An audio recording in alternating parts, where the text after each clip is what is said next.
Que nome damos a isto? Olá e bem-vindos a mais um Que Nome Damos a Isto. Hoje voltamos a ter connosco a Sara Pinto, natural de Mirandela e a residir em Berlim. Olá, Sara, como é que estás? Bem-vinda Olá, de volta. Hugo.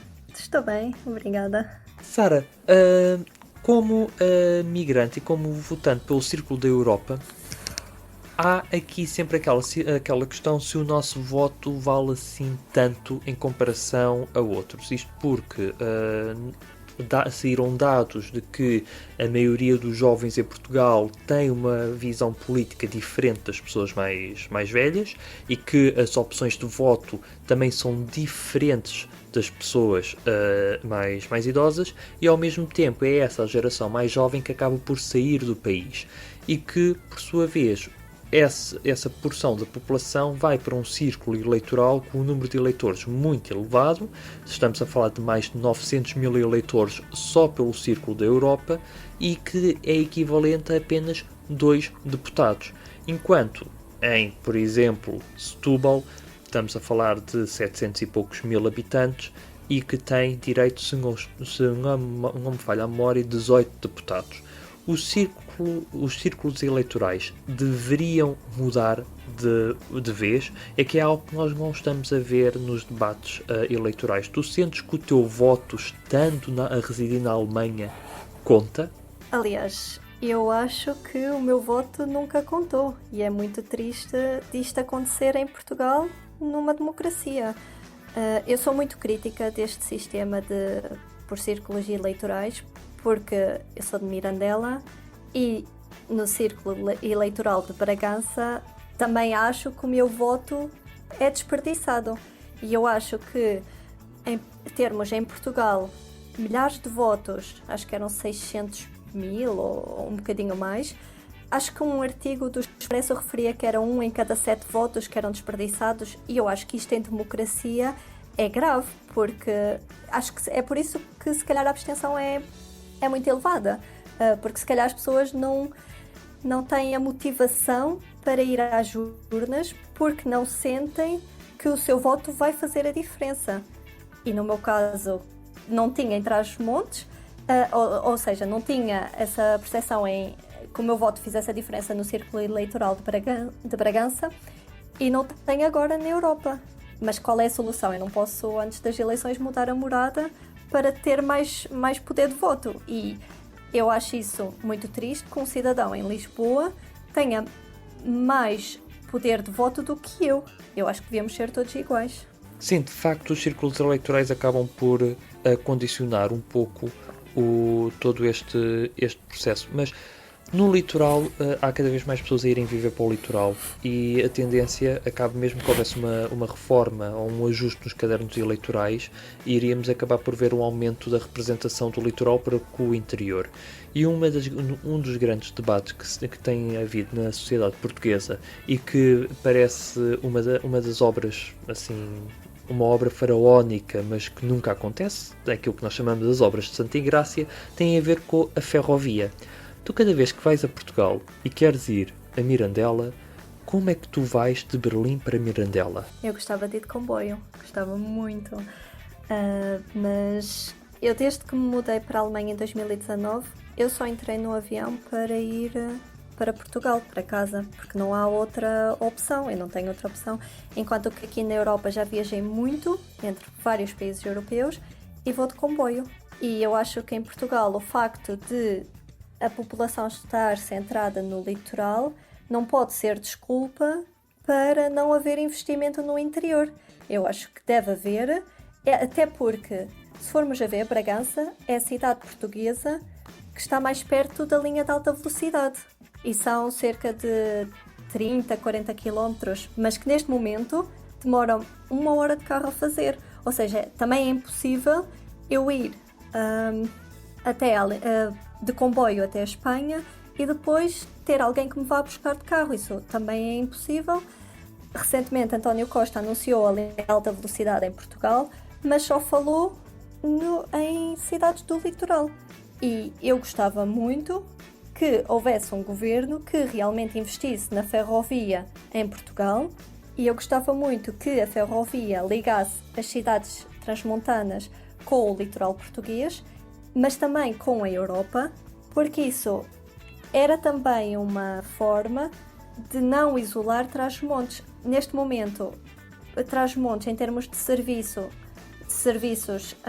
há serviços que estão fechados e serviços importantes para as populações, em que, se às vezes querem tratar de algumas coisas, têm de ir a grandes cidades ou outras cidades, e o facto, talvez se houvesse comboio, para além de fazer estas deslocações mais rápidas, também iria contribuir para que, se calhar, estes serviços começassem a abrir. Isto porque iria fazer com que as populações pudessem circular de uma forma mais rápida, mais livre e ter mais opções de circulação. Não é verdade? Claro. Porque neste momento uma das coisas que está em discussão e é o facto de se fechar a linha aérea Bragança-Lisboa. Como se fosse assim um escândalo, vai-se fechar um avião que faz Bragança, que nem é Lisboa, é Cascais, mas que acaba por haver a ponte aérea, e como o facto de deixar de haver essa ponte aérea vai isolar ainda mais Bragança. Alguma vez usaste essa ponte aérea? Sim, mas eu acho que o comboio é a solução melhor, a solução em termos de clima mais amiga do ambiente, e que é o futuro. O futuro não pode ser aviões, por causa das alterações climáticas. O futuro tem de ser a ferrovia, e discute-se muito agora a questão do novo aeroporto de Lisboa, que é mais uma forma de pôr Lisboa no centro do investimento. E eu acho que este investimento tem de ser feito por Portugal inteiro, porque para mim, e volto a reforçar a ideia de que a ferrovia vai trazer mais ligações a cidades e a populações, e neste caso populações idosas, e vai fazer com que essas populações não estejam isoladas. Vai haver uma maior conectividade. E no caso das populações idosas é grave, porque quando tiraram o comboio, por exemplo, o comboio que fazia a linha do Tua, tiraram o comboio e houve pessoas que ficaram dependentes de carro, pessoas idosas, para ir à farmácia, à Mirandela, buscar medicamentos. E ficaram dependentes de que as levassem da aldeia para a cidade, ou através de um táxi em que tinham de pagar, ou através de algum conhecido que as pudesse levar de carro para ir buscar os medicamentos.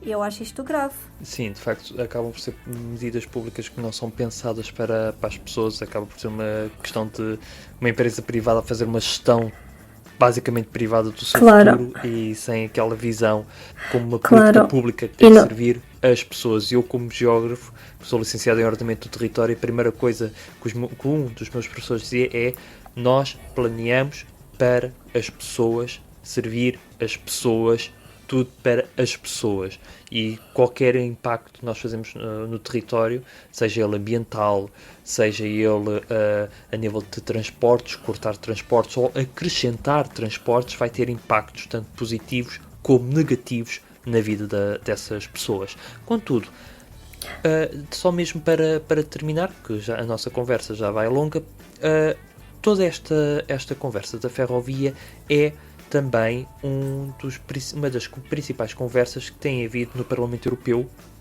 e que se tem debatido no Parlamento Europeu.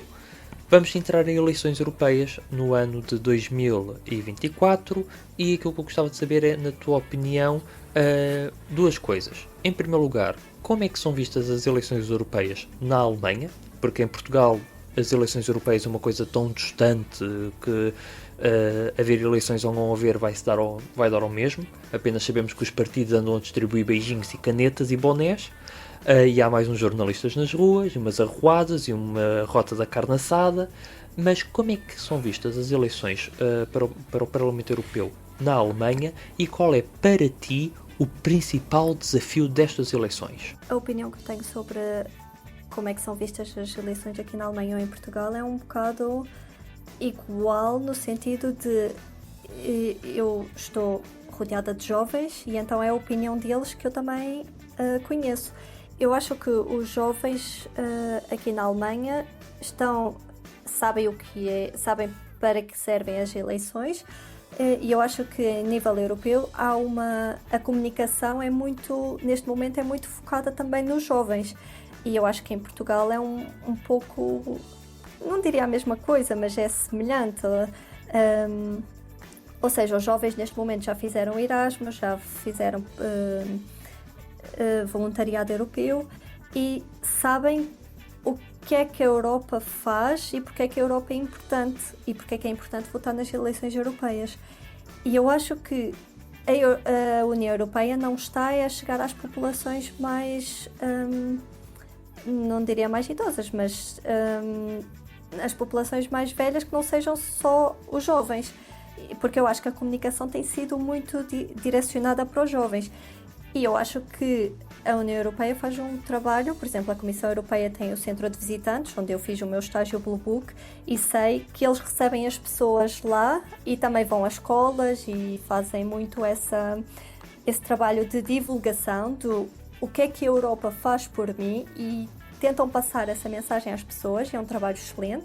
E sei que o Parlamento Europeu também tem um centro de visitantes e leva jovens portugueses também lá para acompanhar o deputado, para saberem o que é o Parlamento Europeu. E eu acho que essa parte de trabalhar com os jovens é muito importante, porque os jovens são o futuro, mas eu acho que deviam tentar chegar a populações mais velhas, porque essas sim realmente, eu não sei se elas sabem que o facto que há muita coisa na vida delas que é influenciada pela União Europeia, quase tudo, mas se calhar elas não têm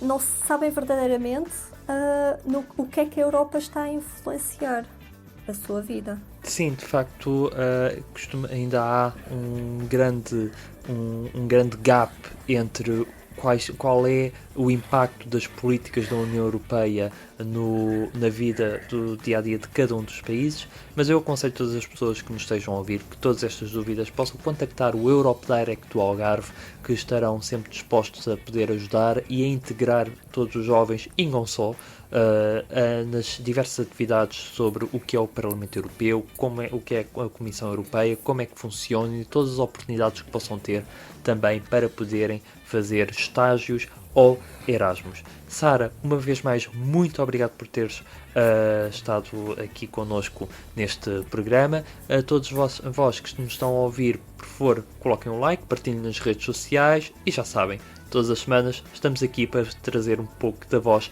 de vários jovens, não só de Portugal, mas do mundo. Até à próxima. O que não damos a isto teve o apoio do Centro Europe Direct do Algarve e do Postal do Algarve.